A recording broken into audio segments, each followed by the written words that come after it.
మా ఆఫీస్కి ఈ మధ్యనే వేరే ఊరి నుండి ఒకతను ట్రాన్స్ఫర్ మీద వచ్చాడు. తను పని బాగానే చేస్తాడు, కానీ తన ప్రవర్తన మా అందరికీ తలనొప్పిగా ఉంది. తన పని తాను చేసుకోకుండా మా అందరి పనుల్లో వేలు పెడుతున్నాడు.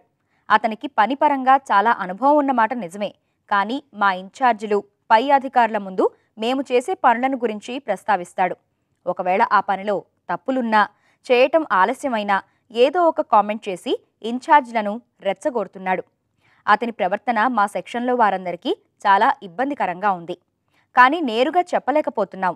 అతనికి మా బాధని ఎలా చెప్పాలి, మేము ఈ సమస్యని ఎలా డీల్ చేయాలి అని అడుగుతున్నారు. ఐ థింక్ మీరు అప్పుడప్పుడు కామన్గా మన నిత్యవారీ జీవితంలో కనిపించే మనుషులు మనకి కలిగించే కష్టాలని గురించి, ముఖ్యంగా మీకు ఈ మధ్య సహోద్యోగిగా వచ్చిన ఒక ఉద్యోగి యొక్క విపరీత ప్రవర్తన గురించి ప్రస్తావించారు.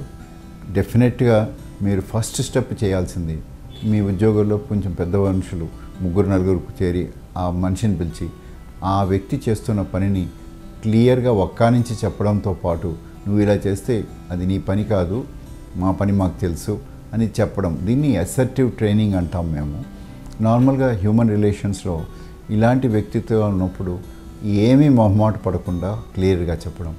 కాకపోతే వీళ్ళందరూ అంటారు, నేను చేస్తుంది మీ గురించి, నేను చేస్తుంది అన్నీ కరెక్ట్ చేయడానికి. అంటే ఇలాంటి వ్యక్తుల్లో ఉండే ముఖ్య లక్షణాలు 3 ఉంటాయి. ఫస్ట్, వాళ్ళు రైట్ అనుకుంటారు, వాళ్ళు చెప్పిందే రైట్ అనుకుంటారు. వాళ్ళు చెప్పింది రైట్ అనుకోవడమే కాకుండా ఎదుటి వాళ్ళందరూ తప్పు చేస్తున్నారు అనుకుంటారు.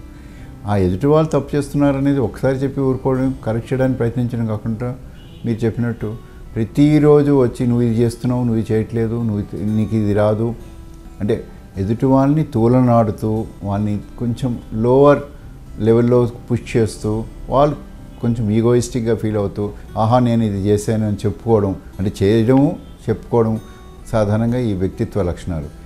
ఇలాంటి వాళ్ళు ఉన్నప్పుడు జనరల్గా మిగతా సహోద్యోగులందరికీ కష్టమే.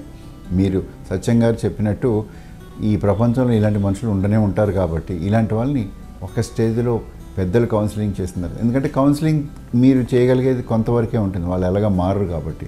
డెఫినెట్గా కొంత ప్రొఫెషనల్ క్లినికల్ సైకాలజిస్ట్ కానీ సైకాట్రిస్ట్ని సంప్రదిస్తే దీన్ని కాగ్నిటివ్ బిహేవియర్ థెరపీ ద్వారా ప్లస్ లాంగ్ టర్మ్ అంటే ఒక 10 to 12 వీక్స్ ఒక సైకోథెరపీ ద్వారా ఈ వ్యక్తిత్వ లక్షణాలని మార్చవచ్చు అనేది మాత్రం గుర్తించండి. దీంట్లో సిగ్గుపడద్దు. ఎందుకంటే బాధపడేది మీరు అన్నట్టు మీతో పాటు మీ కొలీగ్స్ అందరూ కూడా సఫర్ అయ్యి యాంగ్జైటీ డిజార్డర్లు తెచ్చుకునే అవకాశం ఉంది ఇలాంటి వాళ్ళతో బతకడం మూలంగా.